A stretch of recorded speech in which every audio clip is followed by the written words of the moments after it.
जोहार दोस्तों, आप सभी का स्वागत है। आज के इस नई वीडियो में हम लोगों ने सहायक आचार्य परीक्षा के लिए 18 वीडियो सामाजिक विज्ञान से अपलोड किया है। यह वीडियो नंबर 19 होगा। चलिए इस वीडियो को स्टार्ट करने से पहले कुछ महत्वपूर्ण तथ्यों को हम लोग बारीकी से देखते हैं। तो 22 जुलाई 2000 को केंद्र सरकार ने नई राष्ट्रीय कृषि नीति की घोषणा की थी। इस नीति के तहत इंद्रधनुषी क्रांति, इसे आपको याद रखना है, इंद्रधनुषी क्रांति की परिकल्पना की गई थी। इसके अंतर्गत प्रत्यक्ष या अप्रत्यक्ष रूप से कृषि के क्षेत्र से संबंधित सभी क्रांतियों को शामिल किया गया, जिसका नाम दिया गया इंद्रधनुषी क्रांति। आइए हम लोग देखते हैं विभिन्न क्रांतियां एवं उससे संबंधित क्षेत्र को। सबसे पहले है हरित क्रांति यानी ग्रीन रेवोल्यूशन, जिसमें संबंधित क्षेत्र था खाद्य उत्पादन। अगला नंबर है सुनहरी क्रांति यानी गोल्डन रेवोल्यूशन, यह फल एवं सब्जी उत्पादन से संबंधित था। तीसरा है श्वेत क्रांति व्हाइट रेवोल्यूशन, दुग्ध उत्पादन से संबंधित था। चौथा है भूरी क्रांति ब्राउन रेवोल्यूशन, उर्वरक उत्पादन या गैर परंपरागत ऊर्जा से संबंधित था। नीली क्रांति मत्स्य पालन से संबंधित था। लाल क्रांति मांस या टमाटर उत्पादन से संबंधित था। काली क्रांति पेट्रोलियम उत्पादन से संबंधित था। गोल क्रांति आलू उत्पादन से संबंधित था। पीली क्रांति तिलहन उत्पादन से संबंधित था। गुलाबी क्रांति मांस निर्यात, झींगा मछली उत्पादन एवं प्याज उत्पादन से संबंधित था। कुछ महत्वपूर्ण तथ्य यहाँ पर है कि भारत में सर्वप्रथम जीबी पंत कृषि एवं प्रौद्योगिकी विश्वविद्यालय पंतनगर, जहाँ उत्तराखंड में है, द्वारा जीरो टिल बीज एवं उर्वरक ड्रिल का विकास किया गया। और इसके बाद अगला जो पॉइंट है, इसको ध्यान दीजिएगा, टिलेज पद्धति के अनुसार बिना जुताई किए गए कई सालों तक खेती की जा सकती है। उस पद्धति का नाम है टिलेज पद्धति, जिसे बिना जुताई किए कई सालों तक खेती की जा सकती है। चलिए अब हम लोग प्रश्न उत्तरी पर आते हैं। पहला प्रश्न आपके सामने है, जैव मंडल में शामिल हैं ऑप्शन नंबर ए केवल पौधे, ऑप्शन नंबर बी केवल प्राणी, ऑप्शन नंबर सी सभी जैव एवं अजैव, ऑप्शन नंबर डी सभी जीवित जीव। तो इसका सही आंसर हो जाएगा ऑप्शन नंबर डी। जैव मंडल का अर्थ होता है सभी जीवित जीव। उसमें कटिबंधीय घास का मैदान का नाम से किसे जाना जाता है? ऑप्शन नंबर ए है स्टेपी, ऑप्शन नंबर 2 में प्रेरी, सवाना या वेल्ड्स। तो इसका सही आंसर हो जाएगा सवाना। उष्ण कटिबंधीय घास के मैदान को सवाना नाम से जाना जाता है। प्रश्न संख्या 3, चट्टानों में पाए जाने वाले लोहांश के साथ ऑक्सीजन मिलकर क्या बनाती है? ऑप्शन नंबर ए iron carbonate, option number 2 iron oxide, option number 3 iron nitrite, option number 4 iron sulphate. इसका सही आंसर हो जाएगा आयरन ऑक्साइड। चट्टानों में पाए जाने वाले लोहांश के साथ ऑक्सीजन मिलकर आयरन ऑक्साइड बनाती है। प्रश्न संख्या 4, प्रकाश संश्लेषण प्रक्रिया के दौरान प्रकाश की उपस्थिति में कार्बन डाइऑक्साइड जल के साथ मिलकर क्या बनाती है? ऑप्शन नंबर ए carbohydrate, option number 2 vitamin, option number 3 protein, option number 4 amino acid. तो इसका सही आंसर होगा कार्बोहाइड्रेट। कार्बोहाइड्रेट यानी अपना भोजन बनाती है पत्तियां पौधों के लिए। क्वेश्चन नंबर 5, संचार उपग्रह वायुमंडल के किस स्तर में अवस्थित किए जाते हैं? ऑप्शन नंबर 1 बहिर्मंडल, ऑप्शन नंबर 2 समताप मंडल, ऑप्शन नंबर 3 आयन मंडल, ऑप्शन नंबर 4 क्षोभ मंडल। तो इसका सही आंसर हो जाएगा बहिर्मंडल। संचार उपग्रह विषुवत रेखा से लगभग 36,000 किलोमीटर की ऊंचाई पर स्थापित किए जाते हैं। 36,000 किलोमीटर की ऊंचाई पर स्थित किए जाते हैं, जबकि बहिर्मंडल पृथ्वी तल से 640 किलोमीटर तक होता है। इसके बाद है अगला प्रश्न, प्रश्न संख्या 5। अगला प्रश्न प्रश्न संख्या 6, बेतार संचार वायुमंडल की कौन सी परत में उपयोग किया जाता है? ऑप्शन नंबर ए क्षोभ मंडल, ऑप्शन नंबर 2 आयन मंडल, ऑप्शन नंबर 3 समताप मंडल, ऑप्शन नंबर 4 ताप मंडल। तो इसका सही आंसर हो जाएगा आयन मंडल। बेतार तार वायुमंडल के आयन मंडल परत में प्रयोग किया जाता है। अगला प्रश्न है, ओजोन पर है, मतलब ओजोन कौन सा मंडल में अवस्थित है? तो ओजोन समताप मंडल में अवस्थित है। ऑप्शन नंबर बी सही होगा। प्रश्न संख्या 8, पृथ्वी पर सबसे उच्चतम तापक्रम रिकॉर्ड किए जाते हैं।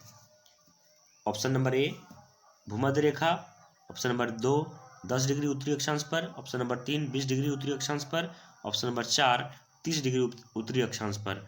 इसका सही आंसर हो जाएगा 20 डिग्री उत्तरी अक्षांश पर।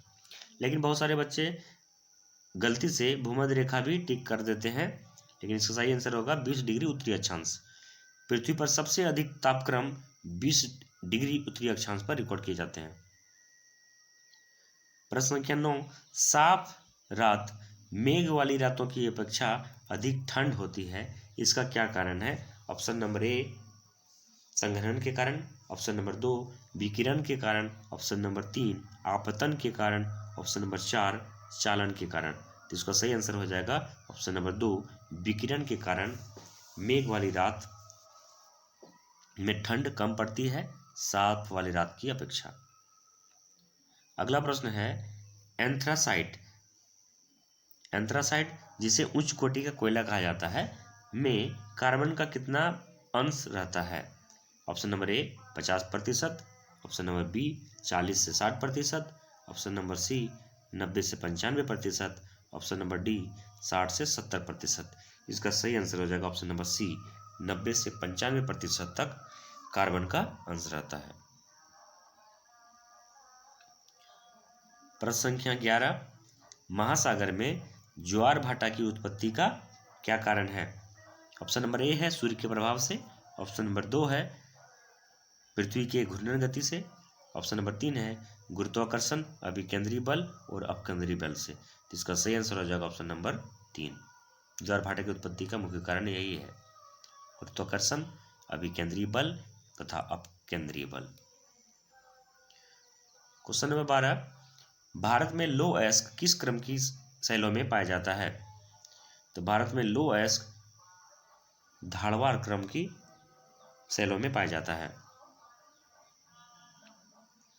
अगला प्रश्न है एशिया का श्रेष्ठ जस्ता एवं सीसा अयस्क भंडार उपलब्ध है? तो ऑप्शन नंबर ए है Udaipur, option number 2 Bhilwara, option number C मतलब 3 राजसमंद। देखिए ये तीनों राजस्थान के जिले के नाम हैं। राजस्थान में जस्ता और सीसा का अयस्क बहुत अधिक मात्रा में पाया जाता है। इसका सही आंसर हो जाएगा ऑप्शन नंबर 2 भीलवाड़ा, भीलवाड़ा राजस्थान। उदयपुर भी राजस्थान में है, राजसमंद भी राजस्थान में है, लेकिन भीलवाड़ा में जस्ता और सीसा अयस्क का भंडार उपलब्ध है।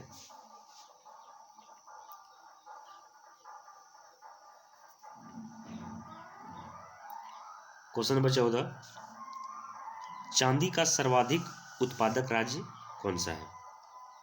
तो चांदी का सर्वाधिक उत्पादक राज्य है आपका राजस्थान, ऑप्शन नंबर 2 इसका सही आंसर होगा। क्वेश्चन नंबर 15, वर्ष 2016 में भारत का प्रथम जैविक राज्य घोषित किया गया कौन सा राज्य है? ऑप्शन नंबर 1 है Kerala, option number 2 Mizoram, option number 3 Sikkim, option number 4 Manipur. इसका सही आंसर हो जाएगा सिक्किम, ऑप्शन नंबर 3। भारत का प्रथम जैविक राज्य सिक्किम को घोषित किया गया था। क्वेश्चन नंबर 16, आम की बीज रहित प्रजाति कौन सी है? ऑप्शन नंबर ए Ratna, option number 2 Sindhu, option number 3 Narmada, option number 4 Krishna. इसमें सही आंसर हो जाएगा ऑप्शन नंबर 2 सिंधु। आम की बीज रहित, इसमें बीज नहीं पाया जाता, उस प्रजाति का नाम सिंधु है।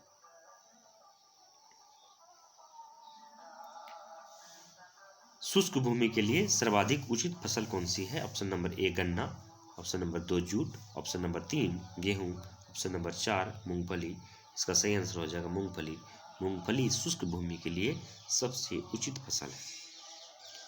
क्वेश्चन नंबर 18, पीत या पीली क्रांति संबंधित है? तो ऑप्शन नंबर 1 है अनाज उत्पादन से, ऑप्शन नंबर 2 तिलहन उत्पादन से, ऑप्शन नंबर 3 दुग्ध उत्पादन से, ऑप्शन नंबर 4 मत्स्य उत्पादन से। इसका सही आंसर हो जाएगा, जैसा कि हम लोग पहले देख चुके हैं अभी, ऑप्शन नंबर 2 तिलहन उत्पादन से पीली क्रांति का संबंध है। क्वेश्चन नंबर 19, हरित क्रांति संबंधित है?